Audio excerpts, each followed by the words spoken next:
Shalom saudara-saudari yang terkasih dalam Kristus. 弟兄姐妹们平安。 Hari ini saya akan mengajak kita untuk bersama-sama mengeksposisi satu bagian firman Tuhan. 今天我们要接近一段的经文， Nah, eksposisi sangat penting karena saat firman dikupas, itu yang akan mengubahkan hidup Anda dan saya. 接近经文是非常重要，因为当我们接近了一段经文，那会改变我们的生命。 Firman yang mengubahkan, bukan program, bukan acara maupun keahlian dari kata-kata yang disampaikan. 是道来改变我们的生命，不是节目，不是某和规划等等。 Kebenaran firman yang mengubahkan menguatkan saya, saudara-saudari. 道的真理来坚固我， Menguatkan saya agar terus mengabarkan firman Tuhan. 让我能够有力量来传扬上帝的福音。 Karena saya yakin di tengah keterbatasan, firman yang mengubahkan kita semua. 因为我相信，在我有限的这个情况，是有上帝的道来改变我们。 Hari ini kita akan membahas satu tema pergulatan rohani. 今天我们要分析一个的主题，就是我们灵性上的增长。 Saat membahas pergulatan rohani, kita tidak bisa tidak membahas satu kejadian di dalam Kejadian pasal 32. 当我们提起这个灵性上的增长，我们不得不要来看一段的经文，就是在创世纪32章。 Kejadian pasal 32 dikenal sebagai ayat yang sangat jelas karena berbentuk narasi. 创世纪32章就是一个叙述的经文， Ada tokohnya, ada alur ceritanya, mudah dipahami. 在那边有人物、有故事的程序，我们很难去明白。 Tapi bersamaan narasi pasal 32 ini diakui oleh banyak penafsir dan tokoh-tokoh teolog sebagai salah satu daripada bagian tersulit dimengerti di dalam firman Tuhan. 但是很多的解经家就是同认这个创世纪32章的叙述是一部分很难明白的，就是在圣经上记载的经文。 Jadi dalam Alkitab ada dua sisi, yang pertama sangat jelas dan terkadang sulit dipahami. 所以在圣经我们可以看到两个方面：第一，我们可以很清楚的去了解；第二，我们很难去明白。 Jadi jelas bahwa firman dari awal, saudara-saudara, bukan menegaskan seberapa menarik, seberapa kita bisa mengerti firman Tuhan. Bukan itu fokusnya. 所以上帝的道不是来告诉我们这个道是多么有趣，让我们能够去明白。 Memang ada bagian yang mudah dimengerti. 的确有一些部分呢比较容易去明白的。 Kita mau berpendidikan, tidak berpendidikan, kita pasti mengerti. 我们有学历没有学历，我们能够去明白。 Firman Tuhan katakan kasihilah, sangat jelas bukan? 上帝的话语告诉我们，你们要彼此相爱，很清楚。 Pergilah menginjili, jelas bukan? 你们去传扬福音，这个也是很清楚。 Tapi apakah kita kerjakan? 但是我们是否能够去行呢？ Belum lagi ditambah bagian-bagian yang sulit dalam firman Tuhan dan kita enggan-engganan untuk mempelajarinya. 尤其有一些部分在上帝的经文我们很难了解，所以使得我们懒得去学。 Ingat, bukan kita yang memilih menyaring firman Tuhan, tetapi firman Tuhan yang memilih dan menyaring setiap kita. 我们要记住，不是我们去选上帝的话语、上帝的真理，但是上帝的话语来选我们。 Bagi yang Tuhan berkehendak, Tuhan akan singkapkan. Bagi Tuhan berkenan, Tuhan akan nyatakan. Tetapi bagi yang Tuhan tidak berkenan, Tuhan akan tutup. 对那些上帝约纳的，上帝会显现给他的话语的真理是什么；但是对于那些上帝没有约纳的人呢，上帝也不会向他显现 Mari 上帝 kita 的真理。 sungguh-sungguh di KU1 dan KU2 ini kita akan belajar dari pergulatan Yakub, khususnya di kitab Kejadian. 我们在第一和第二堂今天要学到，特别是雅各的增长。 Dan kemudian di KU3 kita akan membahas pergumulan yang lain dari kitab yang lain, kitab pertama dari kitab Injil. 第三堂我们要学从别的人物，就是从马太福音。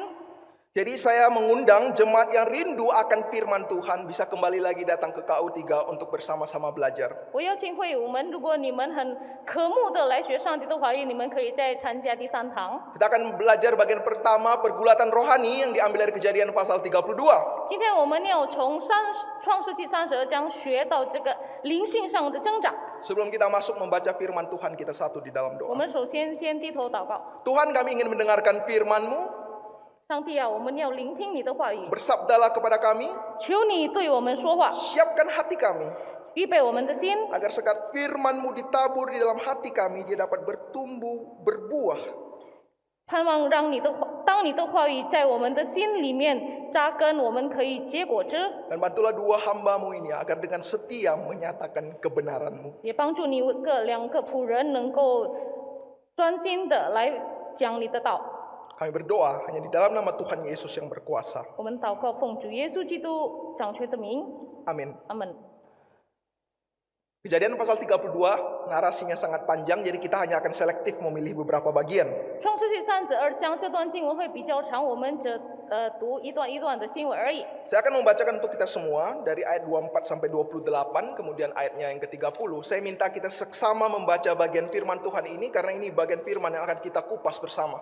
我们一起，我从台上会为你们读从32章24到28节， Kita akan hanya baca dalam bahasa Indonesia. 我们单单用印尼语来读。 Kejadian pasal 32 dari 24. Lalu tinggallah Yakub seorang diri dan seorang laki-laki bergulat dengan dia sampai fajar menyingsing. Ketika orang itu melihat bahwa ia tidak dapat mengalahkannya, ia memukul sendi pangkal paha Yakub sehingga sendi pangkal paha itu terpelecok ketika ia bergulat dengan orang itu. Lalu kata orang itu, "Biarkanlah aku pergi karena fajar telah menyingsing," sahut Yakub. "Aku tidak akan membiarkan engkau pergi jika engkau tidak memberkati aku." Bertanyalah orang itu kepadanya, "Siapakah namamu?" Sahutnya, "Yakub." Lalu kata orang itu, "Namamu tidak akan disebutkan lagi Yakub, tetapi Israel, sebab engkau telah bergumul melawan Allah dan manusia dan engkau menang." Yakub menahi tempat itu Peniel sebab katanya, "Aku telah melihat Allah berhadapan muka, tetapi nyawaku tertolong." Demikian kebenaran firman Tuhan. Saudara yang terkasih dalam Kristus, ada sebuah novel yang terkenal di Tiongkok bernama Wei Cheng, artinya tembok yang mengelilingi. 亲爱的弟兄姐妹们，在中国有一本的小说非常著名，就是叫《围城》。 Di dalam novel itu menceritakan tentang kehidupan kita sebagai manusia. 在这本小说描述起我们人生的生活、生命是怎样。 Kehidupan pekerjaan, kehidupan percintaan kita terkadang bagaikan tembok yang mengelilingi kita. 我们的工作、我们的爱情，常常就像一座城来围着我们的生命。 Bagaikan kisah ada orang di luar tembok melihat ke atas. 就是那边写着有人从墙外看上去， Dan kemudian melihat ada orang-orang di atas tembok itu sedang seperti ini, melambai-lambai. 然后看到在上面墙的人，他们在挥挥手。 Orang yang di luar tembok akan iri pada orang yang di atas tembok itu.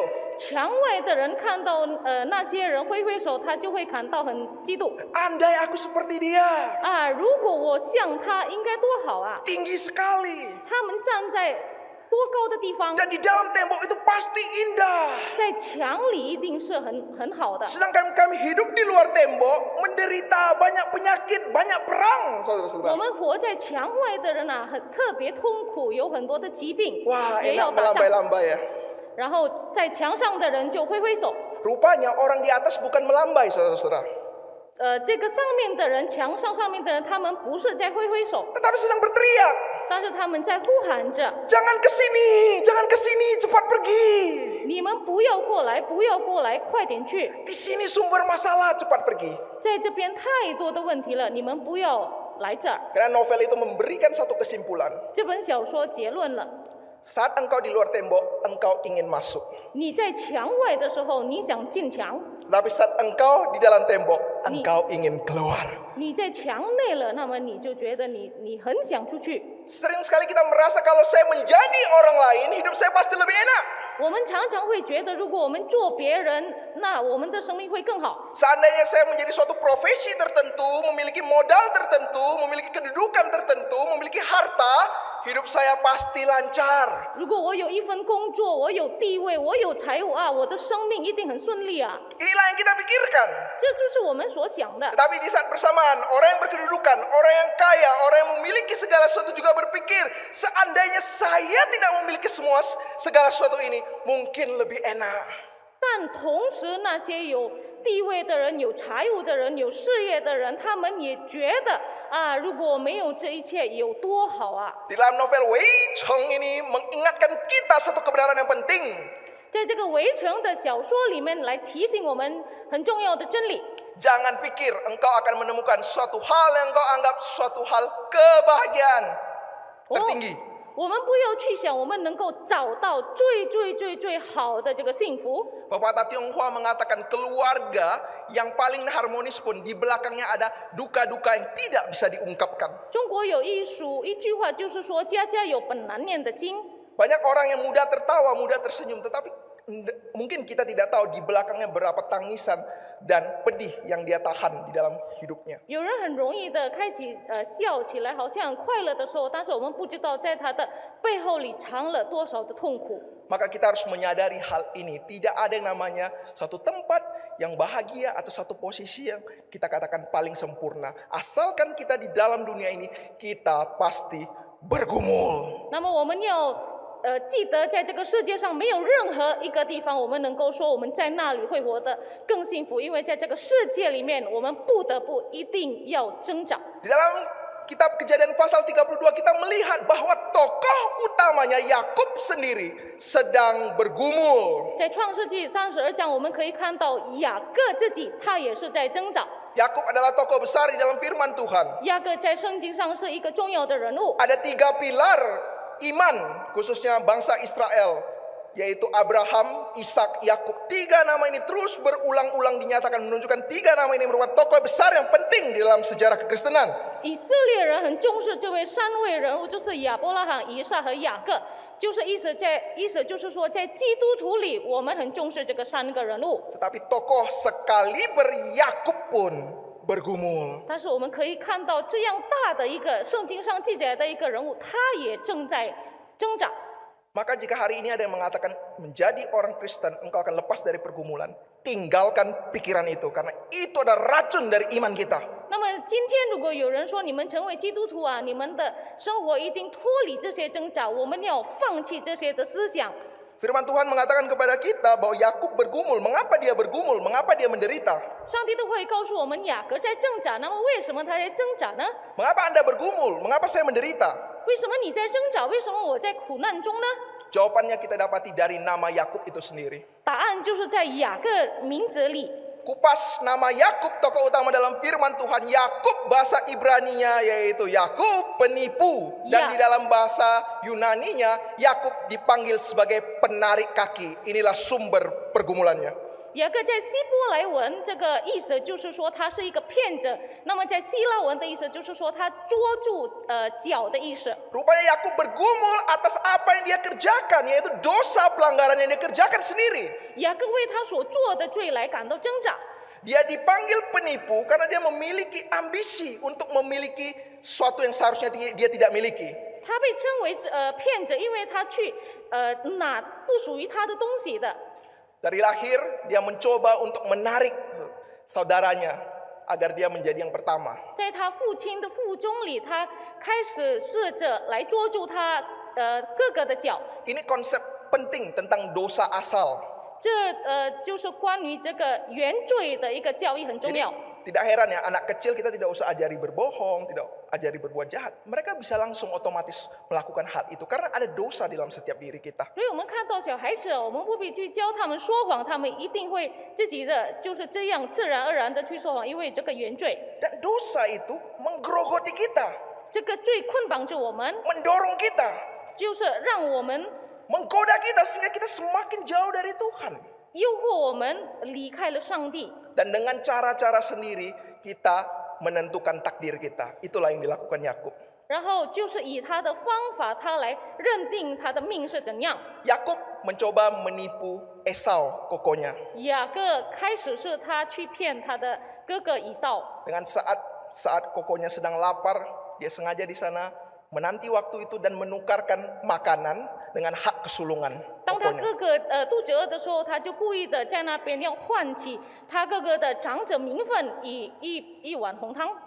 Ambisi itu tidak selesai. Dia bahkan ingin berkat yang dimiliki Esau. 不但如此，他也想要他爸爸给这个以扫的祝福。 Kemudian dia memakai baju yang berbulu bagaikan Esau, sehingga saat ayahnya ingin memberkati karena matanya agak kabur, dia memberkati Yakub karena dikira Esau. 然后这个雅各都假冒为以扫，因为他要他的爸爸以撒来给他这个长者的福分。 Akhirnya Esau marah 后来以扫就生气了， karena ada 2 hal yang direnggut dari dirinya, hak kesulungan dan kemudian yang kedua adalah berkat. 因为雅各从他身上抢了2个重要的东西，就是长者的名分和从他父亲的这个福分。 Sehingga Esau dikatakan dia bersumpah akan membunuh Yakub. 所以这个以扫就很怨恨他弟弟雅各，他发射他要杀这个他的弟弟。 Singkat cerita, Yakub kabur, hidup di dalam pelarian. 后来雅各就这个逃避了，他 Tapi 逃跑了。 tapi namanya manusia berdosa itu sangat pintar ya untuk hidup di dalam dunia ini. 那么因为他是一个罪人，那么他有各种各样的方法，他能够存着。 Kita pikir Yakub berubah karena dia sudah mengalami trauma dikejar oleh kokonya. 我们也许会认为雅各他会改变， Tapi pada dasarnya manusia yang penuh dosa mengulangi lagi. Perbuatan penipuan-penipuan yang dilakukan oleh Yakub terus dia lakukan di dalam hidupnya. 但是因为我们人是一个罪人，他也是重复的一直犯罪，欺骗别人。 Akhirnya dia sukses, memiliki banyak harta, memiliki banyak ternak. 那么他成功了，他有很多的财物， Tetapi ternyata pergumulannya tidak hilang. 但是他的挣扎没有离去。 Hati-hati orang dunia berkata seperti ini. 世界的人常常告诉我们， Biarlah waktu menghapus semuanya. 让时间来除掉这些。 Lupakan yang di belakang. Sekarang yang penting kamu menjadi orang sukses. Tinggalkan orang-orang itu, nanti engkau berubah, mereka yang akan tunduk padamu. 我们忘记背后，我们就只看着我们眼前这个成功的事。那么以前的人，他们就会向你低头了。 Tapi firman Tuhan mengingatkan, ternyata di dalam dunia ini banyak masalah yang bukan hanya karena kita abaikan, waktu berlalu, masalah itu akan sirna. 但是圣经上常常告诉我们，如果我们过去有一些事，时间不能解决这些事， Ada rasa bersalah, 我们常常会惭愧， ada ketakutan, 我们会惧怕， ada pergumulan. Itulah yang dialami oleh Yakub saat 我 ini. 们会挣扎，这就是雅各所面对的， Inilah gambaran kita sebagai manusia yang berdosa. 这就是我们人成为一个罪人的情况。 Yakub saat sudah sukses pun dia ingin pulang ke kampung halamannya bertemu Esau, ketakutannya masih ada. 雅各当他成功的时候，他想回到他的原地，他的心里还有惧怕， Dia khawatir Esau akan membunuhnya. 他非常的担心这个以扫他哥哥要来杀他。 Kalau dosa tidak diselesaikan, 如果我们不解决这个罪恶的问题， engkau dan saya akan hidup dalam pelarian. 你和我就是会活在这个逃避的生活里。 Engkau mau menutup dosamu dengan apapun itu, hatimu tetap akan resah. 无论我们用什么遮盖着我们的罪恶，那么我们的心不断的会感到很惭愧、 Dan 很挣 kapan 扎。 saja engkau akan menghadapi antara hidup dan mati. 我们什么时候都会面对死亡。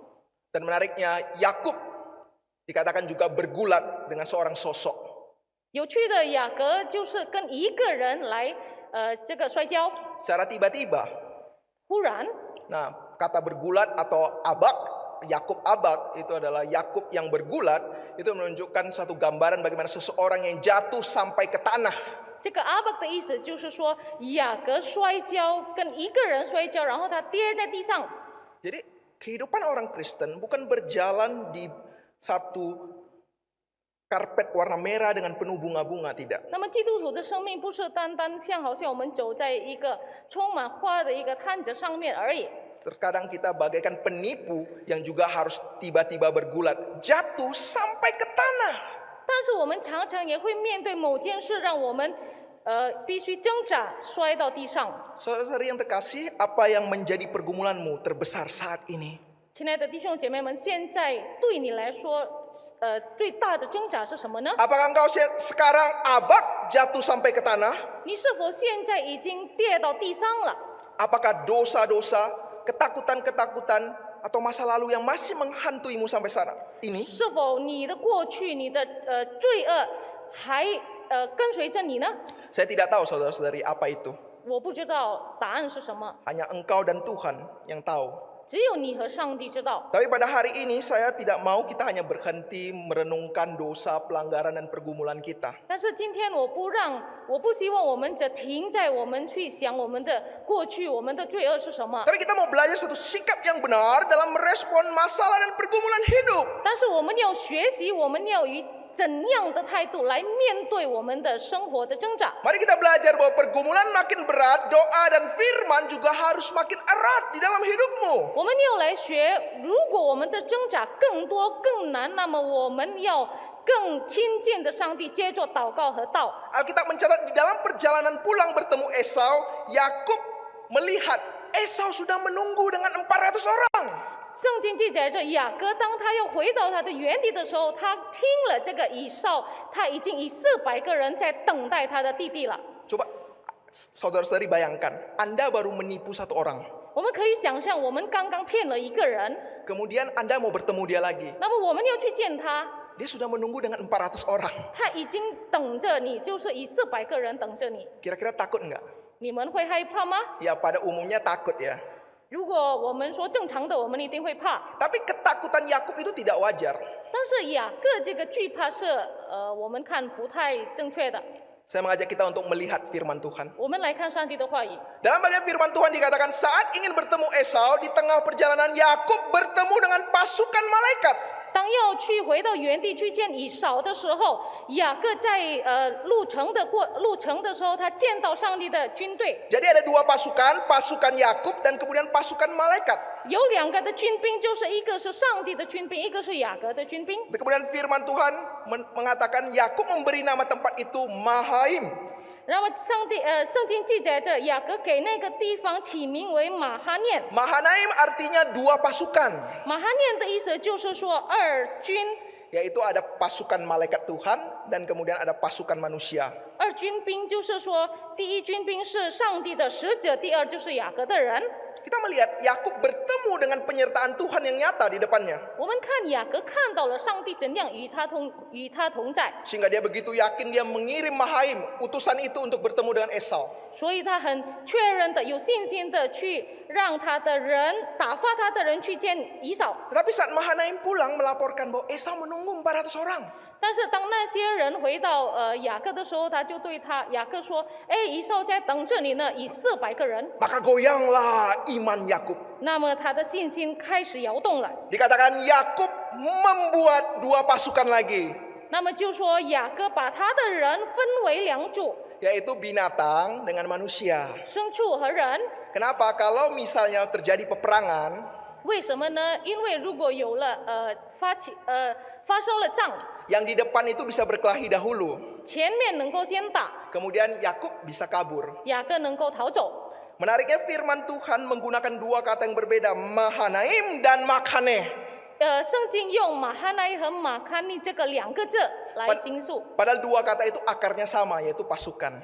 其实这个2个词的意思是军兵， Tapi menggunakan retorika seperti ingin meningkatkan ketidakimanan Yakub.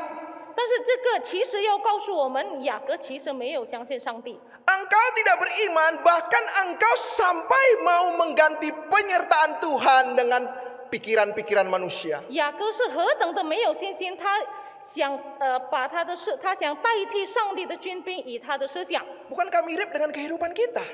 不是像我们的生命一样吗？ Kita katakan kita sering melihat penyertaan Tuhan yang nyata. 我们常常说，哎，我看到了上帝怎样带领我， Saya pernah melewati ini dengan Tuhan. 我曾经走过这一段，就是以上帝走的， Sangat jelas Mahanaim Tuhan. 很清楚的，我能够看到上帝与我同在。 Tapi menghadapi permasalahan-permasalahan tertentu, kita malah membuang Mahanaim dan membentuk Makhaneh kita sendiri. 但是有时候我们遇见了某种事情，我们忘记了那些，我们用我们的思想来面对， Kita lupa penyertaan Tuhan, pasukan Tuhan. 我们忘记上帝的军队、上帝的带领， Kita lebih percaya dengan cara strategi kita. 我们更相信我们的策略。 Inilah perbedaan orang Kristen dengan orang dunia. 这就是基督徒和世人的区别。 Orang dunia bergumul dengan melihat penyertaan Tuhan. 世界人， Orang Kristen. 基督徒他们去挣扎，他们是看上帝怎样带领他； Tapi orang dunia hanya melihat dengan cara-cara pikiran sendiri. 但是世界的人，他们则以他们的看法、思想来面对。 Tapi terkadang orang Kristen pun mau belajar jadi orang dunia.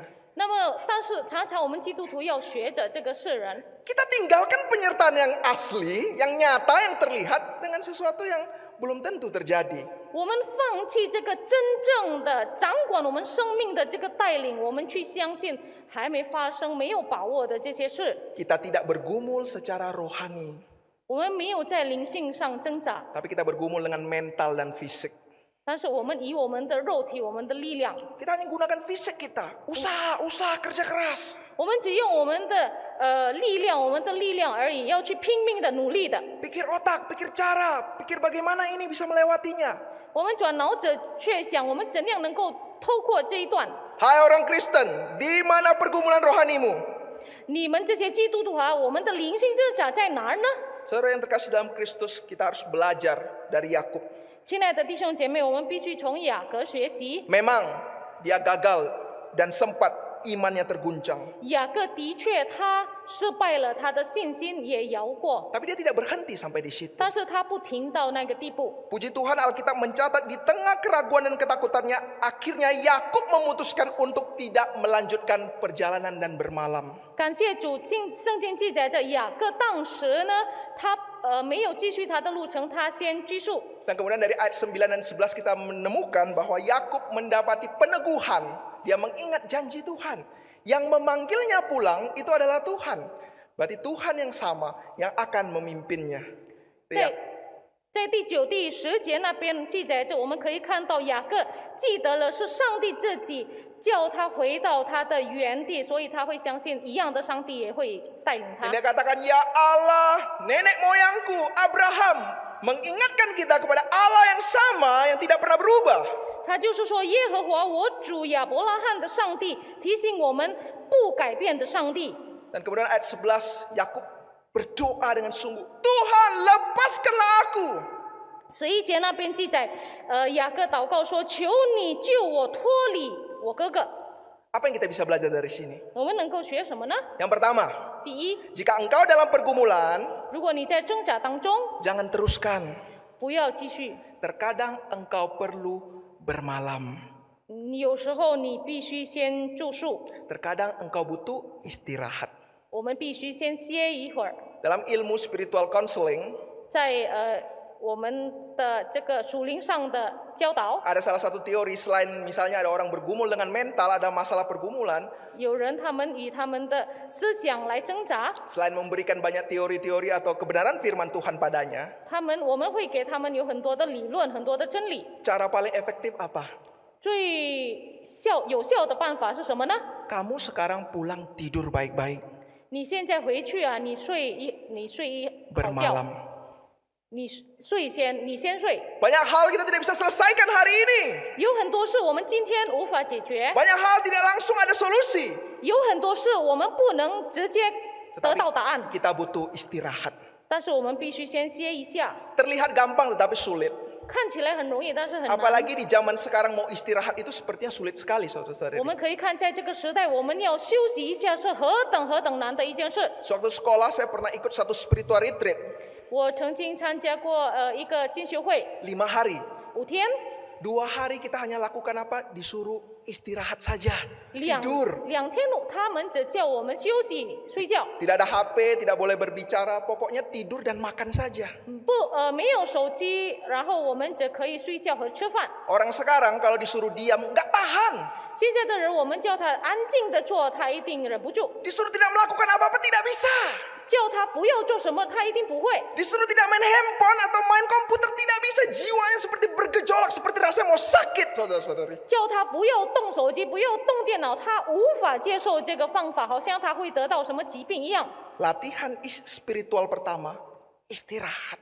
第一，我们训练我们的属灵生活，就是我们必须休息。 Di situ engkau menemukan engkau hidup, ada waktu, ada nafas. 在那边，我们可以发现到我们活着，我们有时间，我们有我们的呼吸。 Kapan terakhir kali kita benar-benar istirahat? 我们什么时候最后我们真正休息呢？ Pergumulanmu besar. 你的挣扎多大？ Berapa banyak juga istirahatmu? 你有休息的时间多久？ Tentu istirahat tidaklah cukup. 休息是不 Tetapi 够的。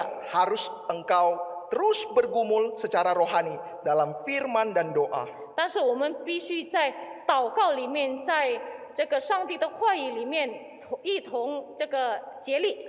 Inilah paradoks di dalam pergumulan rohani, saudara-saudari. 这就是我们可以看到这个属灵上的挣扎。 Kalau pergumulan dunia engkau semakin memikirkan, semakin mengusahakan, engkau makin capek. 如果世界上的人去挣扎，他更多的想，更多的做，他会更累。 Tapi semakin engkau bergumul rohani dalam firman dan doa, justru jiwamu semakin disegarkan. 但是在属灵上，如果你会更多的以祷告和上帝的话语竭力，那么我们的灵性会得到安息。 Firman dan doa sangat penting. 祷告和这个道是非常重要。 Tapi hari ini saya akan fokus ke doa saja. 那么今天我要注视这个祷告， Karena sebagai reform Injili terkadang kita sering mengutamakan firman atau khotbah. 因为成为这个归众福音教会，我们常常只注重这个道而已。 Tapi kita jangan lupa Yesus datang ke dunia justru bukan banyak mengajarkan cara berkhotbah. 但是我们不要忘记，耶稣来到这个世界，他不是很多的教导我们怎样讲道。 Yesus datang di kitab Injil banyak mengajarkan murid-murid cara berdoa. 耶稣来到这个世界，他很多次他教导门徒怎样祷告。 Bahkan orang Yahudi yang ahli dalam berdoa pun bertanya satu pertanyaan kepada Yesus Kristus. Guru, ajarkan kami cara berdoa. 甚至我们可以看到犹太人平常他们很会祷告的，他却问耶稣基督说：“拉比啊，你教导我们怎样祷告？” Gawat, orang Yahudi aja yang banyak sekali pengertian-pengertian tentang doa, tradisi doa, masih belum mengerti tentang doa. Bagaimana dengan kita orang Kristen? Apakah kita mengerti dan berdoa sungguh-sungguh? 真的很糟糕。我们可以看到，因为犹太人他们明白的怎样祷告，祷告是什么，祷告的意义是什么，他们也不会祷告，何况是我们。 Orang Kristen yang sejati tidak takut penderitaan dan pergumulan. 真正的基督徒他不怕苦难，不怕挣扎。 Takut di tengah pergumulan engkau merasa doa itu tidak ada guna dan relevan di dalam pergumulanmu. Nah, di sini engkau harus takut. 最怕的是什么呢？最怕的就是当我们在挣扎里面，我们祷告的时候，我们却发现到，我们觉悟到，我们的祷告好像没有什么效果。 Saya ingat di dalam emeritus paman saya, 我记得就是我的叔叔，他成为牧师，他退休的时候， dalam khotbah terakhirnya dia di akhir berkata, kunci daripada kesuksesan pelayanan saya sampai saat ini cuma satu, modal dengkul. 当时他讲道的时候，他就说最后的一句话，他说：“我的服侍能够走到这个地步，就是靠着我的膝盖。 Wah, saat itu semua tertawa ya. ”当时全部人都笑了。 Tapi ya maksudnya mengerti, kita tahu bahwa kunci keberhasilan pelayanan itu adalah doa ya, berlutut berdoa, modal dengkul.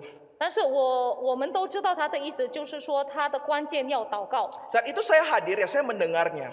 当时我参与了，然后我参加那个节目，我听了。 Sebagaimana saya telah banyak mendengarkan ajaran-ajaran seperti itu juga sebagai orang Kristen di sepanjang hidup saya. 成为基督徒，在我一生，我常常听到这些教导。 Oh, doa itu penting, doa itu mengubahkan. 祷告是何等的重要，祷告能够改变。 Ya, kunci pelayanan sukses di doa. 我们要服侍成功，就是要祷告。 Tetapi hari itu Tuhan mau ajarkan saya langsung. 但是当天上帝要教导我， Apakah engkau benar-benar sungguh-sungguh telah berdoa dan mengerti apa itu doa? 你是否真正已经祷告，然后明白这个祷告的意义呢？ Saat acara emeritus paman saya selesai, 节目结束后， saya pulang ke rumah, 我回家， saya baik-baik saja hari itu. 当天我好好的， Tapi tengah malam tiba-tiba saya muntah-muntah. 但是半夜我突然开始吐了， Saya pusing sekali 我头很晕， dan saya dibawa di UGD. 然后我被带到急诊室。 Paman saya yang baru menyelesaikan emeritusnya langsung mengantar saya ke UGD. 我叔叔直接把我送到急诊室。 Wah, di sepanjang perjalanan itu saya teringat kata-kata modal dengkul, modal doa gitu ya. 当时我就是不停的记得我叔叔所说的话，就是凭着你的膝盖，凭着祷告。 Dan kemudian paman saya berkata kepada saya, sabar, kita sudah mau sampai, banyak doa, banyak doa. 然后我叔叔说：“哎，你忍耐一点，我们要到了，你多祷告。 Wah, di situ saya benar-benar diajar oleh Tuhan. ”那么当时上帝真正的教导我， Sekuat apapun kita mungkin baik-baik saja kita. Mungkin sore, malam, apapun bisa terjadi bagi kita. 无论我们怎样的强壮，早上还好好的，那么后来怎么样，我们都不知道。 Di mana kekuatan kita bisa berdiri teguh di tengah dunia ini? 我们的力量是从哪儿而来呢？我们能够在这个世界上这样的稳着站着， Doa. 就是以祷告。 Nah, logika kita jangan terbalik. 我们的逻辑不要反过来。 Untuk apa saya berdoa tidak ada hasilnya? 我祷告是为了什么呢？我们又看到有什么效果？ Tetapi seharusnya logikanya seperti ini yang benar. 其实逻辑应该是这样： Sudah berdoa aja begini, apalagi tidak berdoa. 你祷告了也这样，何等如果你没有祷告？ Dalam menghadapi masalah, bukan apa yang bisa kita kerjakan setelah berdoa, tapi kita harus yakin kita bahkan tidak bisa mengerjakan apa-apa sampai kita berdoa. 如果我们面对一个问题的时候，我们不是去想我们怎样祷告，但是我们要相信去想，我们不能做任何一件事，如果我们没有首先祷告。 Yakub berkata, lepaskanlah aku Tuhan dari Esau. 雅各说：“上帝啊，请你救我脱离我哥哥以扫。” Yakub melompat dari pergumulan hidupnya, menyerahkan akhir daripada cerita hidupnya kepada Tuhan. 雅各就是把他生命、他的生活的故事交托给上帝了。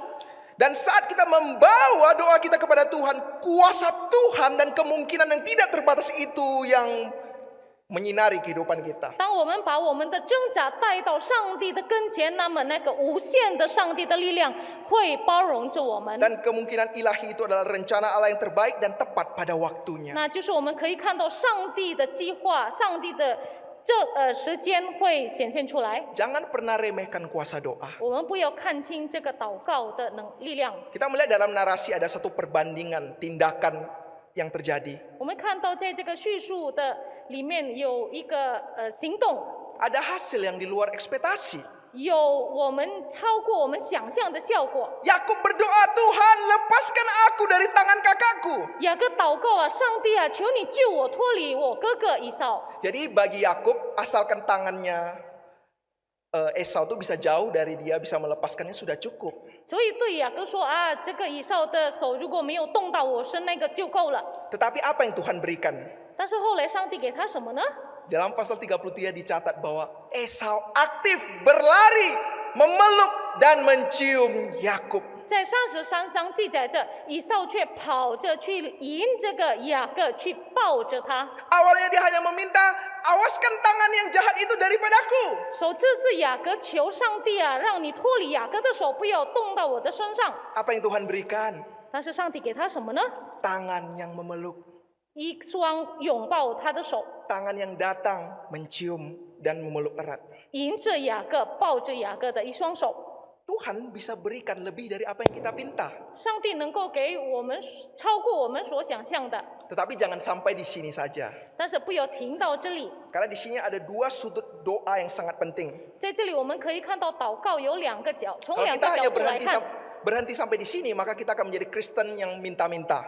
如果我们只停到这里，我们就成为只知道讨的、接受的基督徒。 Pokoknya hasilnya pasti bagus lah.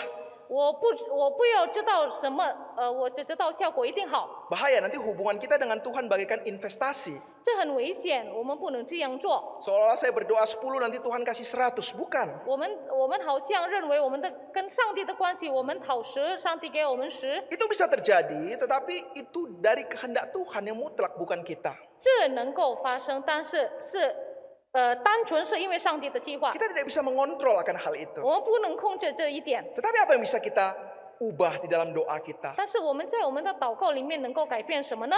Saudari, kita tanyakan berapa banyak porsi kita habiskan untuk meminta hasil instan dan berapa banyak porsi kita habiskan untuk mengubah sikap hati kita.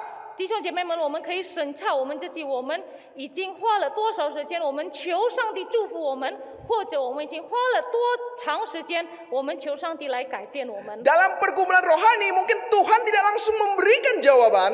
在属灵挣扎里面，上帝不会马上不会一直马上给我们答案。 Dari doa kita tidak merubah hati Tuhan. 从我们的祷告，我们不能改变上帝的心。 Tetapi melalui pergumulan rohani dan doamu, mungkin Tuhan mengubah hati kita. 但是从我们的挣扎，我们的属灵挣扎，我们的祷告，上帝要改变我们的心。 Kita melihat Yakub melalui pergumulan itu, sikapnya pun berubah dalam menghadapi masalah. 我们看雅各，当他面对这个挣扎、属灵挣扎的时候，他的心态来面对他的问题也改变了。 Kita melihat di dalam narasi Yakub ketakutan untuk bertemu Esau. 我们看当时雅各是很惧怕的，要去见这个以扫， Oh, dia pikirkan bagaimana menyusun strategi untuk kabur. 他就想起什么办法他能够逃走。 Kemudian dia bergumul lagi, dia pikir-pikir atau kirimkan sogokan aja, kirimkan hadiah kepada Esau, siapa tahu dia senang. 然后就他改变主意，他送一些礼物给他哥哥，让他哥哥能够开心。 Firman Tuhan katakan Yakub mempersembahkan ratusan kambing domba, puluhan keledai unta, itu sangat besar di zaman itu. 圣经记载着雅各当时给了他哥哥几百只牛啦，什么绵羊等等，当时这些礼物是何等的大。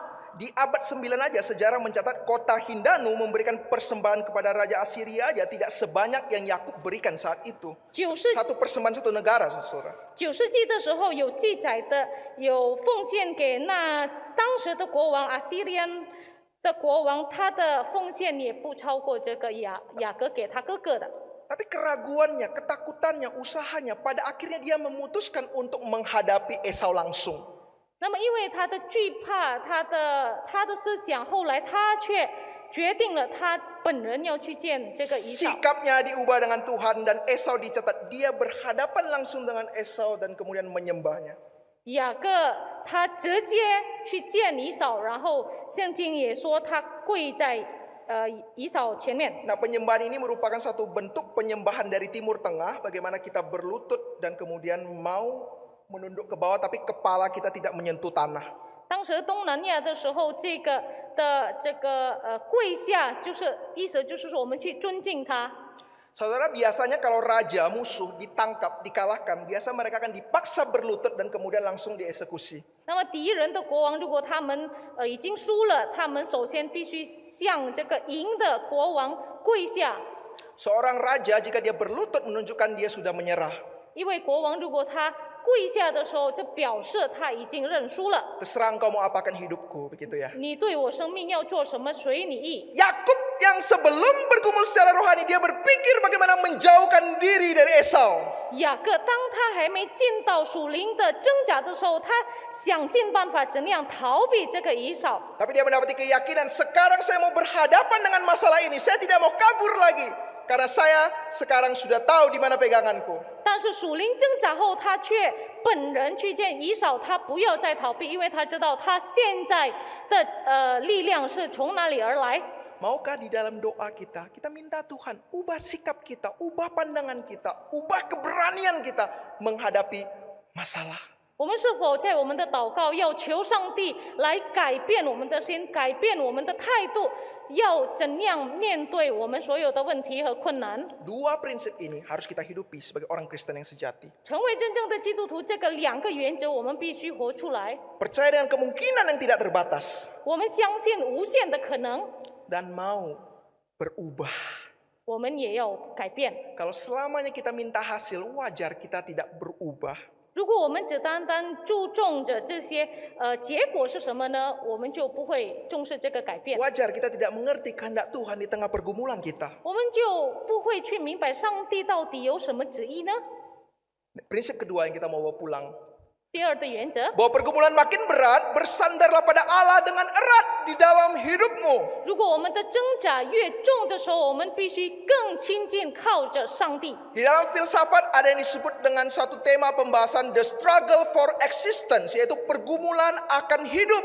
在哲学里有提到关于这个我们生命中的挣扎， Permasalahan ini muncul khususnya di abad 17-18. 是17世纪的时候发生这一件事。 Tapi ini bisa ditelusuri sebenarnya dari teori Charles Darwin, yaitu teori evolusi. 我们可以看到这个加尔文Darwin 的这个理论， Teorinya sederhana bahwa di dalam dunia ini kita semua bergumul untuk hidup. 在他的理论很简单，就是说我们在生命中、生活中，我们要挣扎才会活着。 Ada 3 pergumulan di dunia ini. 在这个世界上有3种挣扎， Pergumulan dengan manusia, yaitu bagaimana kita bekerja sama dengan orang lain.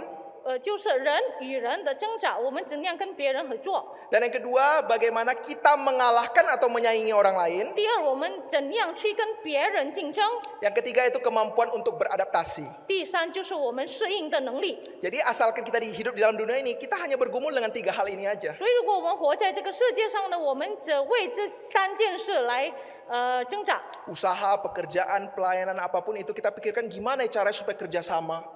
事业侍奉，我们要想怎样能够合作， Simbiosis mutualisme gitu ya. 我们能够怎样给别人利益， Atau bagaimana saya bergumul untuk mengalahkan dia. 或者我们去讲我们怎样能够跟他竞争， Atau bagaimana saya beradaptasi di dalam situasi yang sulit ini. 或者我们怎样在这个很难的情况下，我们能够去适应。 Hei orang Kristen, jika kita hanya bergumul di 3 masalah ini, kita menjadi orang Kristen evolusi. 如果我们只单单活在这个3种的挣扎里面，我们就听到这个达尔文的理论而已。 Di mana Tuhan di dalam pergumulan kita? 在我们的挣扎里面，上帝在哪儿呢？ Memang terkadang kita merasa Tuhan tidak relevan di dalam pergumulan kita. Tuhan seakan diam. 有时候我们觉得上帝到底在我们的挣扎里他在哪儿呢？好像他没有什么话说。 Tapi Tuhan tidak pernah berhenti bekerja. 但是上帝不停的在我们生命里做工。 Yakub berpikir Tuhan hanya bekerja di dalam hidupnya. 雅各可能想上帝只接着他的生命做工， Atau aspek-aspek tertentu. 或者其他的因素， Tetapi Tuhan rupanya bekerja juga melalui pribadi Esau. 但是雅各却在以扫生命也做工。 Ternyata di dalam proses pelariannya Tuhan juga memproses Esau. 其实上帝也在雅各身上做工。 Sehingga saat diberikan persembahan dari Yakub, Esau katakan tidak perlu karena Tuhan telah memberkatiku dengan banyak. 就是当雅各给以扫这些礼物，以扫说不用了，上帝已经祝福了我很多了。 Dan kemudian Yakub melihat Esau kok seperti melihat wajah Tuhan. 那么雅各当时他看以扫的脸，他好像看到上帝的脸一样。 Ini menggambarkan seseorang itu sudah dekat dengan Tuhan sehingga memiliki suatu nuansa-nuansa keilahian. 这个描述说，这个人已经亲近上帝了。 Tuhan berproses melalui diri Esau 上帝也在以扫里面做工， dan Tuhan berproses melalui Yakub. 上帝也在雅各里面做工。 Jadi kalau ada dua pihak yang sekarang mengalami konflik, 那么现在如果有两个对方正在挣扎的时候、争论的时候， bagaimana menyelesaikannya? 我们要怎样解决呢？ Dua pribadi harus berproses di hadapan Tuhan. 两个对方他们必须要挣扎在上帝跟前。 Tanpa diproses oleh Tuhan, tidak mungkin ada yang bisa berrekonsiliasi. 如果上帝没有磨练这个两个对方呢，他们也不可能会和解。 Allah memproses dengan langsung bergulat dengan Yakub. 上帝怎样和解雅各，就是他直接跟雅各摔跤。 Ini ayat yang sulit sekali seperti saya katakan tadi. 这段经文会比较难解释。 Bagaimana mungkin Allah bisa bergulat dengan manusia? 上帝呢，本人怎样跟一个人来摔跤呢？ Saya rasa ini merupakan satu hal yang mungkin menjadi pemikiran kita. Kok Allah bisa ya bergumul dengan manusia begitu? 可能这件事我们常常会疑问，到底是怎样发生呢？ Tapi sebenarnya di dalam Alkitab itu bukanlah hal yang baru. 但是在圣经上，这个不是一个新的。 Tuhan terkadang bisa melalui utusan-utusan atau rupa manusia untuk menemui manusia di dalam perjanjian lama. Misalnya ada 3 tamu yang bertemu dengan Abraham dan sebagainya. 在旧约的时候，上帝常常以就是人的形象来见人，就是像亚伯拉罕他见到3个游客的时候， Dari sudut Alkitab, Biblika itu dipanggil sebagai Theophany atau mungkin utusan Allah. 圣经上就是用这个 theophany 这个词，意思就是说上帝所差的这个使者。